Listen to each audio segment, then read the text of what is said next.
आज से online class 11th का शुरू हो रहा है। केमिस्ट्री में हम लोग सबसे पहले फिजिकल पार्ट को पढ़ेंगे, है ना।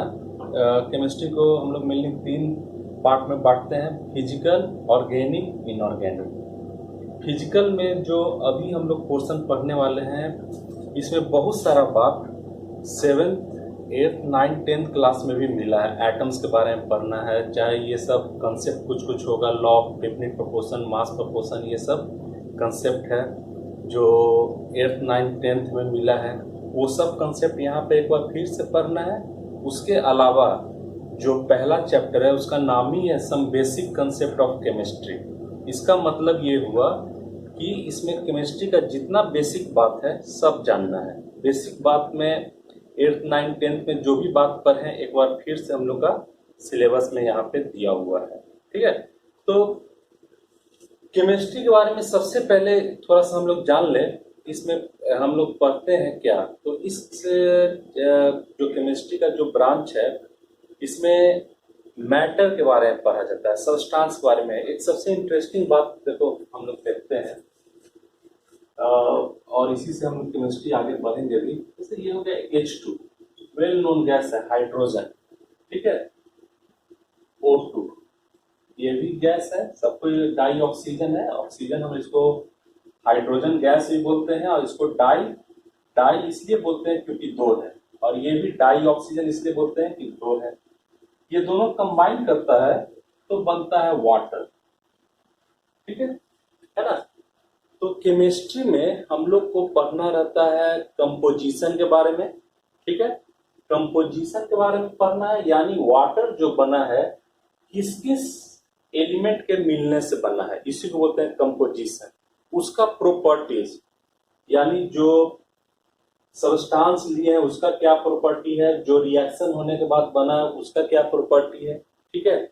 और थर्ड है ट्रांसफॉर्मेशन ऑफ मैटर्स, यानी केमिस्ट्री में स्टडी करना है क्या क्या, composition, properties and transformation of matters.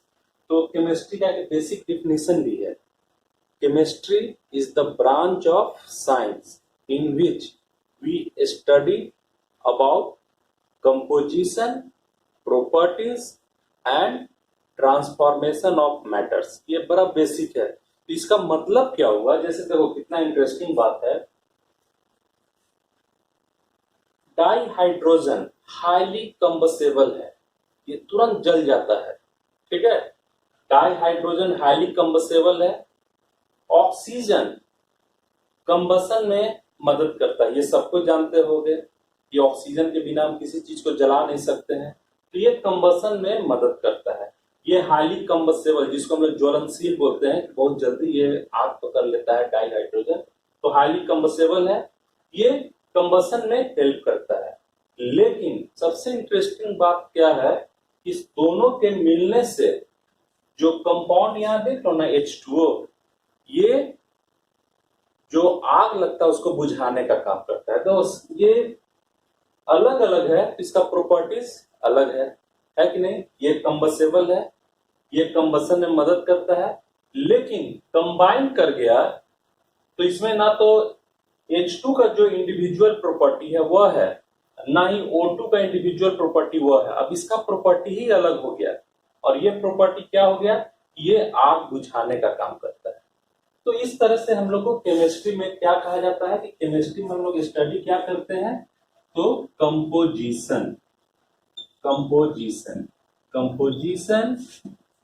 Properties, इसके बारे में पर उसका प्रॉपर्टीज एंड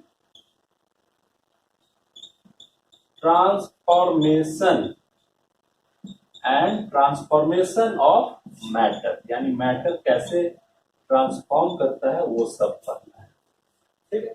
तो ये है, तो केमिस्ट्री का जो ब्रांच है ये काफी लेट इसको हम लोग किए हैं। मतलब कहने का कि पहले जो भी स्टडी होता था वो फिजिक्स के थ्रू ही हम लोग पढ़ते थे, लेकिन Robert Boyle's law, Charles law हम लोग पढ़ेंगे। रॉबर्ट बॉयल्स इतना सारा एक्सपेरिमेंट, इतना सारा फैक्ट दे दिए कि साइंस में इस ब्रांच को अलग करना पड़ा, ठीक है। और ये मेरे ख्याल से 1665 के आसपास केमिस्ट्री अलग ब्रांच किया गया। पहले ये फिजिक्स के साथ ही होता था या मैथ में ही इसको कर लिया जाता था। केमिस्ट्री के बारे में क्या कहा जाता है, थोड़ा सा इसके बारे में बता दे बेसिक। बहुत सारा हम लोग कंसेप्ट इसमें पढ़ना है। केमिस्ट्री के बारे में कहा जाता है कि इसके डेवलपमेंट से साइंस बहुत आगे बढ़ गया। समझ जाओ, इसमें हम लोग को किसके बारे में पढ़ना है, एटम्स के बारे में, मॉलिक्यूल्स के बारे में, जिसको हम लोग सिंपल अपने आंख से नहीं देख सकते हैं, है ना, उसके बारे में स्टडी करना पड़ा है। तो केमिस्ट्री का के बारे में कहा जाता है कि मॉडर्न वर्ल्ड को समझने के लिए, है ना, किसी भी व्यक्ति को अगर मॉडर्न वर्ल्ड को समझना है तो उसको कम से कम केमिस्ट्री का बेसिक नॉलेज होना जरूरी है। इसीलिए काफी इंपॉर्टेंट है। फिजिक्स भी जरूरी है, मैथ भी जरूरी है, लेकिन केमिस्ट्री के बारे में ये बात कहा गया है। जैसे बता दें एक चीज कि पहले क्या था, जब साइंस काफी पीछे था या तो फिजिक्स वगैरह का सब कुछ पता था, एटम मॉलिक्यूल्स के बारे में कुछ पता नहीं था, तो सब कुछ इसी तरह से चल रहा था। जैसे खेती वगैरह होता था तो खेती हो रहा है, लेकिन बाद में क्या हुआ, साइंटिस्ट लोग फर्टिलाइजर बनाए जिससे तुम्हारा ज्यादा उपज होने लगा। बहुत सारा मेडिसिन बना जिससे लाइफ थोड़ा सा, जैसे पहले क्या होता था कि हल्का फुल्का तबीयत खराब हुआ, नहीं कुछ आइडिया मिला, डेथ हो जाता था। तो मेडिसिन वगैरह ये सब पार्ट केमिस्ट्री का ही है। केमिस्ट्री के थ्रू ही ये सब चीज डेवलप हुआ है। या आजकल जो देखो, जैसे बहुत सारा यूज करते हैं हम लोग सेरामिक वगैरह का, ये सब केमिस्ट्री से ही आया है। या अब लोहा के स्थान पर बहुत ज्यादा प्लास्टिक का भी यूज होने लगा है, तो ये सब पॉलीमर्स हम लोग का केमिस्ट्री का ही पार्ट है। तो बहुत फास्ट है और हम लोग को इसको बहुत सिस्टमेटिक करके पढ़ना है। इसीलिए केमिस्ट्री को 3 पार्ट में बांटा गया है, फिजिकल, ऑर्गेनिक, इनऑर्गेनिक। तो यहाँ पे हम लोग फिजिकल में जो हम लोग को पढ़ना है, बहुत सारा इस में सब चैप्टर सब है जो धीरे धीरे हम लोग को आगे मिलेगा। आज जो हम लोग चैप्टर शुरू करने जा रहे हैं, उस चैप्टर का नाम है some basic concept of chemistry. ये जितना इम्पोर्टेंट है उतना ही पूरे केमिस्ट्री में इस टॉपिक का यूज होने वाला है। तो हम लोग एक एक करके इसको डील करते हैं।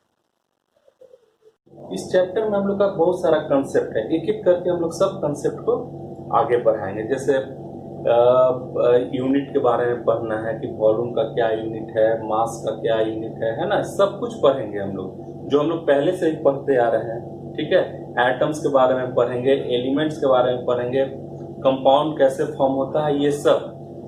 तो धीरे धीरे हम लोग इसको आगे बढ़ाते हैं। आज जो टॉपिक हम लोग शुरू करने जा रहे हैं बहुत इंपॉर्टेंट है। केमिस्ट्री में जो सबसे ज्यादा टर्म यूज किया जाता है उस टर्म को हम लोग बोलते हैं मोल।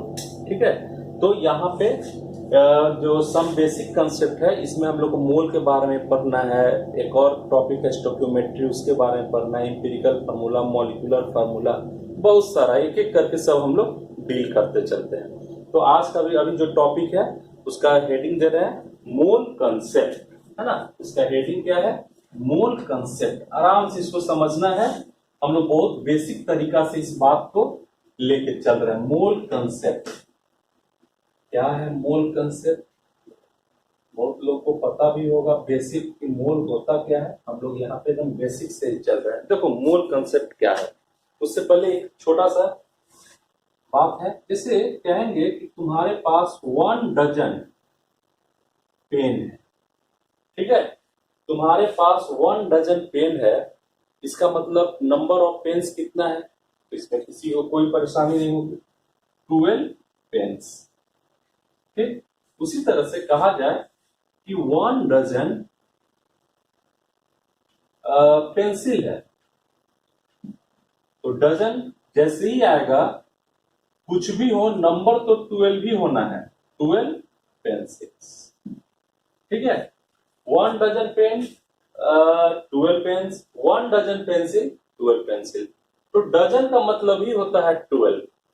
ठीक है, उसी तरह से अब देखो बहुत छोटा सा बात बोल रहे हैं। अब कहेंगे तुम्हारे पास 1 मोल पेन है, ठीक है, 1 मोल पेन है, तो जैसे डजन का मतलब 12 हुआ, उसी तरह से मोल भी एक नंबर को ही बताता है। है ना। जैसे डजन जो नंबर बता रहा है वो 12 है, मोल जो नंबर बता रहा है वो कितना है, तो जरा देखते हैं 6.022 इंटू 10 टू द पावर 23 इतना। यानी जैसे ही कहेंगे कि तुम्हारे पास 1 मोल पेन है, इसका मतलब तुम्हारे पास जो पेन का नंबर है वो 6.022 into 10 to the power 23 pens. तो जैसे डजन एक नंबर को बता रहा है, मोल भी एक नंबर को बता रहा है। अब एक बात और देखो, जैसे कहेंगे तुम्हारे पास 1 मोल ऑक्सीजन, 1 मोल ऑक्सीजन से पहले ये इसके बारे में देख लेते हैं। 1 मोल पेंसिल है ना। तो क्या बोलोगे, कितना पेंसिल है तुम्हारे पास? जैसे ही कहेंगे कि तुम अपने पास 1 मोल पेंसिल रखे हुए हो, तो तुम्हारे पास पेंसिल का जो नंबर होगा 6.022 into 10 to the power 23 pencils. ठीक है, ये तो मोल एक नंबर, और इसका बड़ा सिंपल सा हम लोग डिफिनेशन भी बोल सकते हैं, बहुत सिंपल डिफिनेशन बहुत सारा मिलेगा। हम लोग को कोशिश करना है जितना सिंपल डिफिनेशन हो वो हम लोग के दिमाग में रहना चाहिए। मोल के बारे में बोल सकते हैं, it is collection of 6.022 into 10 to the power 23 particles, है कि नहीं। जैसे 1 मोल तो इतना पेंस, 1 मोल पेंसिल इतना, तो बोला जा सकता है कि it is collection of 6.022 into 10 to the power 23 particles. तो पेन पेंसिल के बाद अगर कहेंगे कि तुम्हारे पास 1 मोल ऑक्सीजन है, ऑक्सीजन एटम है, ठीक है, ऑक्सीजन एटम है, इसका मतलब तुम्हारे पास एटम का नंबर कितना है, तो नंबर है 6.022 into 10 to the power 23 atoms of oxygen. ठीक है, तो इसका एक सिंपल सा डिफिनेशन लिख लेते हैं। देखो मोल का एकदम सिंपल, जितना सिंपल डिफिनेशन याद हो सके वही रखना है हम लोग को ध्यान में। ठीक है, देखो क्या है, it is collection of 6.022 into 10 to the power 23 particles. Particles कुछ भी हो सकता है, एटम हो सकता है, मॉलिक्यूल्स हो सकता है, या आयंस हो सकता है। अब इस पर एक छोटा सा एकदम बेसिक एक न्यूमेरिकल्स है, बहुत माइनर हल्का सा न्यूमेरिकल्स है, वो है क्या है न्यूमेरिकल्स, थोड़ा हम लिख रहे हैं, देखना है। देखो कैलकुलेट, है ना, calculate number of oxygen atoms, calculate number of oxygen atoms in 5 moles of oxygen. यानी 5 मोल ऑक्सीजन एटम दिया हुआ है, 5 मोल, उसमें बताना है कि कितना नंबर ऑफ एटम्स है। ठीक है, तो हम लोग को प्रॉब्लम बनाने के लिए एकदम से यूज करना है जो हम लोग 4th 5 में जो कंसेप्ट पढ़े हैं, यूनिटरी मेथड, उसी को। ठीक है, उसी मेथड यूज करना है। यूनिटरी मेथड में देखो, पहले इसको बता दें, फिर यूनिटरी मेथड का हम लोग बेसिक कंसेप्ट भी समझेंगे। यूनिटरी मेथड में देखो क्या है, 5 मोल्स में पूछा जा रहा है कितना ऑक्सीजन है। 5 मोल्स में नहीं पता है, लेकिन 1 मोल में तो पता है कितना है। तो अब बताओ 1 मोल में इतना है, तो क्या 5 मोल में हम लोग नहीं बता सकते हैं? या मेरा एक बड़ा सिंपल सा क्वेश्चन है कि हम तुमसे पूछें कि अगर तुम्हारे पास 5 डजन पेन है, तो तुम्हारे पास टोटल पेन कितना होगा? तो 1 डजन में 12, तो 5 डजन में कितना, 12 इंटू 5, 60 पेन्स। उसी तरह से बहुत सिंपल सा मेरा है, 5 मोल्स में पूछा जा रहा है, तो 5 मोल्स में नहीं पता है, लेकिन 1 मोल में तो पता है। 1 मोल ऑफ ऑक्सीजन एटम्स में, 1 मोल ऑफ ऑक्सीजन एटम में कितना, 6.022 into 10 to the power 23 atoms. ठीक है, इसलिए 5 मोल, है ना। एकदम यूनिटरी मेथड इसी को ऐसे ही बनाते थे, याद होगा सबको। 5 into 6.022 into 10 to the power 23 atoms, ये मल्टीप्लाई कर देंगे, वही आंसर हो गया। ठीक है, तो ये हम लोग का यूनिटरी मेथड हुआ। अब इस पर बेस्ड हम लोग का एक और छोटा सा क्वेश्चन है। इस पर क्वेश्चन क्या है, जरा देखो। इस पर क्वेश्चन क्या है, calculate number of moles in 10 to the power 10 atoms of oxygen. ऊपर वाले क्वेश्चन से नीचे वाले क्वेश्चन में क्या डिफरेंस है? तो ऊपर वाले में पूछा गया number, calculate number of oxygen atoms. इस बार क्या पूछा गया, कैलकुलेट नंबर ऑफ मोल्स। ठीक है, ये ठीक उसी तरह का क्वेश्चन है जैसे अगर कहें कि बताओ तुम्हारे पास अगर 36 पेन है तो उसमें कितना डजन होगा। तो आराम से सब बता दोगे कि 36 पेन में कितना डजन होगा, तो बोलोगे 3 डजन। ये कैसे सॉल्व करोगे, है ना? तो इसका जरा सॉल्व, इसको पूछा जाए, मान लो कि छोटा भाई पूछ दिया कि कैसे पता चलेगा कि 36 पेन में 3 डजन होता है, तो उसको हम लोग कहेंगे किस तरह से, देखो बोलेंगे कि 12 पेन्स में 1 डजन होता है ना? यूनिटरी मेथड लगा रहे हैं, बताओ 1 पेन्स में कितना हो जाएगा, 1/12 डजन। इसलिए 36 पेन्स में कितना डजन होगा, 1/12 इंटू 36 यानी 3 डजन। ठीक है, 3 डजन हो गया। तो ये हुआ बेसिक। ये बताओ ये प्रॉब्लम कब तुम लोग पढ़े होगे, ये पढ़े होगे 3rd या 4th क्लास में मिला होगा, है ना, कि 36 पेन में कितना डजन होगा। तो ये हम लोग आराम से यूनिटरी मेथड से बना दिए। तो क्या इसको भी यूनिटरी मेथड लगा सकते हैं?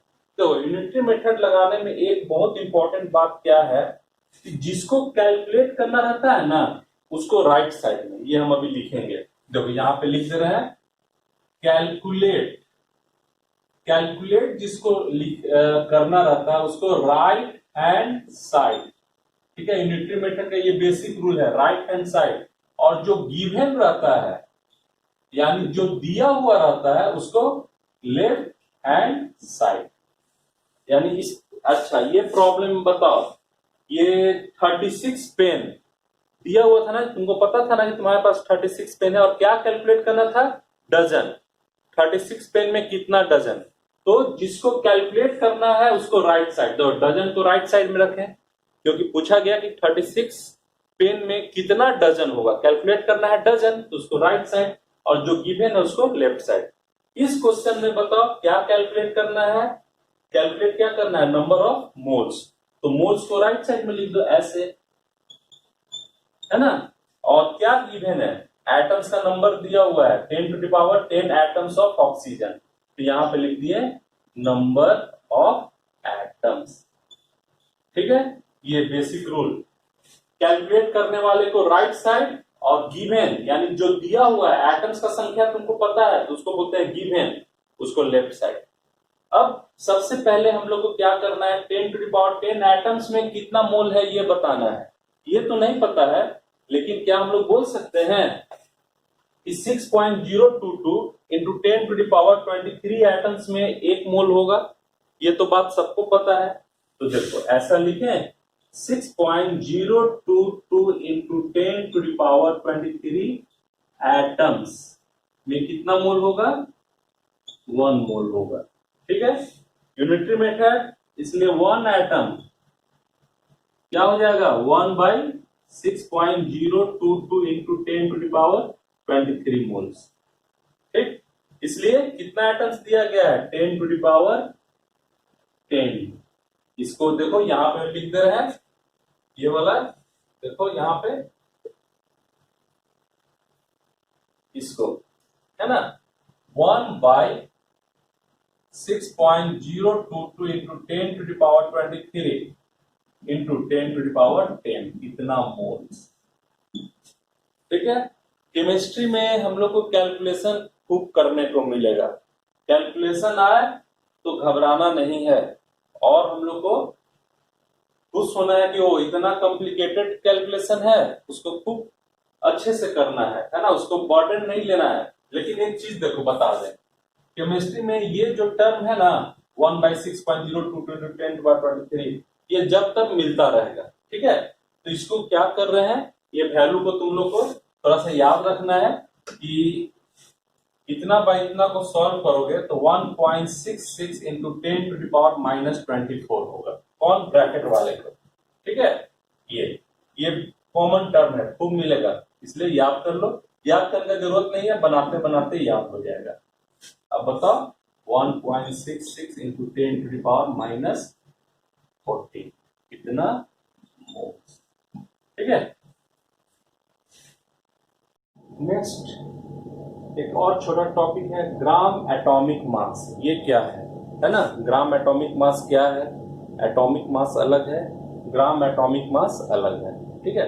देखो अब क्या कर रहे हैं, जरा कुछ छोटा सा बात तुमसे पूछ रहे हैं। जैसे तुम्हारे पास 6.022 × 10⁻23 एटम्स ऑफ कार्बन है ना। ये बताओ ये 1 मोल के बराबर है ना, अभी पढ़े हैं ना कि ये नंबर 1 मोल के बराबर होता है। अब मेरा क्वेश्चन थोड़ा सा अलग है। अब क्या पूछा जा रहा है, तुम्हारे पास 6.022 × 10⁻23 एटम्स ऑफ कार्बन है, ठीक है।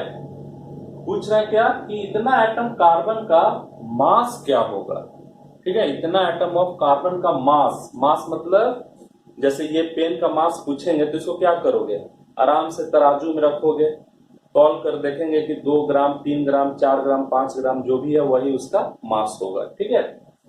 लेकिन जब भी इतना एटम दिया रहेगा ना, इतना नंबर ऑफ एटम्स, तो हम लोग बिना तौले हुए बता सकते हैं कि उस एटम का मास कितना होगा, ठीक है।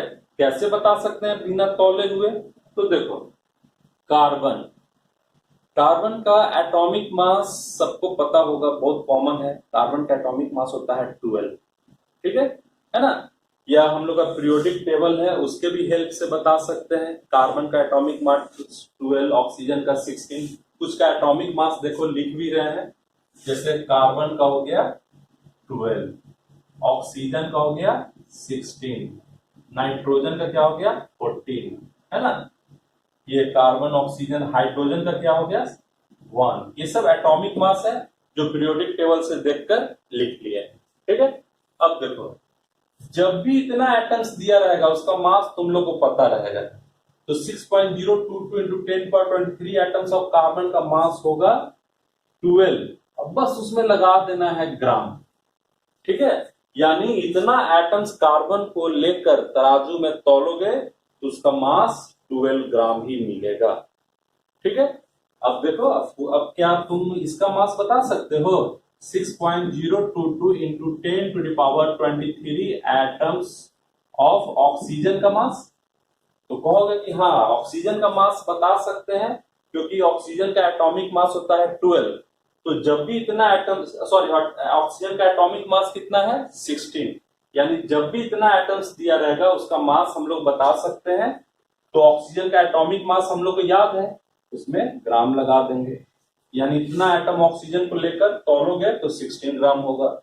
अब देखो तुम्हारे पास 6.022 × 10⁻23 एटम्स ऑफ नाइट्रोजन है ना, नाइट्रोजन उसका मास पूछ रहे हैं, है ना। तो नाइट्रोजन का मास होगा 14 ग्राम, क्यों, क्योंकि नाइट्रोजन का एटॉमिक मास होता है 14। तो देखो बड़ा सिंपल सा बात है, जब भी इतना एटम्स दिया रहेगा इतना ही उसका मास तुमको पता रहेगा कितना, तो जो एलिमेंट ले रहे हैं उस एलिमेंट के एटॉमिक मास के बराबर होगा। अब देखो तुम्हारे पास 6.022 × 10⁻23 एटम्स ऑफ हाइड्रोजन, तो कितना बोलोगे 1 ग्राम। तो ग्राम एटॉमिक मास का डिफिनीशन क्या होगा, तो इसका मास का इसका डिफिनीशन होगा, it is the mass of 6.022 × 10⁻23 atoms which is expressed in gram. यानी ग्राम एटॉमिक मास का डिफिनीशन देखो, छोटा सा डिफिनीशन लिख देते हैं, it is mass of 6.022 into 10 to the power 23 atoms. इतना एटम का जो मास होता है उसी को ग्राम एटॉमिक मास बोलते हैं, और जो किसके बराबर होता है, तो जो एलिमेंट ले रहे हैं उस एलिमेंट के एटॉमिक मास के बराबर होता है। ठीक है, इसी पर एक छोटा सा क्वेश्चन है, जो ग्राम एटॉमिक मास है ना, उसी पर बेस्ड एक छोटा सा प्रॉब्लम है। ये सब देखो जो हम लोग प्रॉब्लम बना रहे हैं, आगे चलकर ये सब कंसेप्ट हम लोग को अदर चैप्टर में यूज होने वाला है।